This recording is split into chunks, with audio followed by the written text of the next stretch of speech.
Guys দেখেন প্রায় 48 বছর হয়ে গেছে জিয়াউর রহমানের কবরটা এখানে। 48 বছর 49 বছর এমনই হবে। এই যে কালো কালো 4টা অংশ, এই 4টা অংশ আরবি লেখা।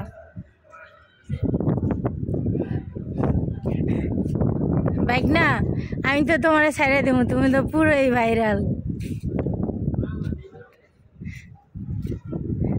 দেখেন আজকে খুবই ভালো লাগতেছে যে জিয়াউর রহমানের কবরস্থান দেখলাম। তো গাইস, আপনারা যারা যারা না দেখছেন তারা তাড়াতাড়ি চলে আসেন ঢাকা সংসদ ভবনে, এমনকি গণভবনে আসলেই দেখতে পারবেন জিয়াউর রহমানের কবরস্থান। না, কাছাকাছি তো সব। সরি, কিছু মনে করবেন না, কারণ আমি বলছি এই কারণে, কারণ সবই তো কাছাকাছি। ওই যে দেখেন সংসদ ভবন, ওই যে দেখা যায়, দেখেন ওই যে সামনে দেখা যায়, ওটা হচ্ছে সংসদ ভবন।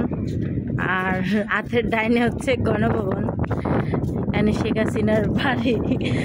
আর এইটা হচ্ছে গিয়া জিউদ্দান। এই জন্য বলছি গাইজ যে সংসদ ভবনে আসলে জিউদ্দানেও আসা যাবে, গণভবনে আসলে জিউদ্দানেও আসা যাবে। এই জন্য বলছি যে সংসদ ভবন গণভবনে আসলে জিয়াউর রহমানের কবর দেখতে পারবেন।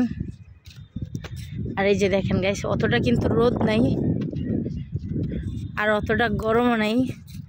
এই যে দেখেন গাইস, কত প্রেমিককে হাত ধরে ঘোরে, কিন্তু গাইস আমার কপালই খারাপ। দেখেন সাথে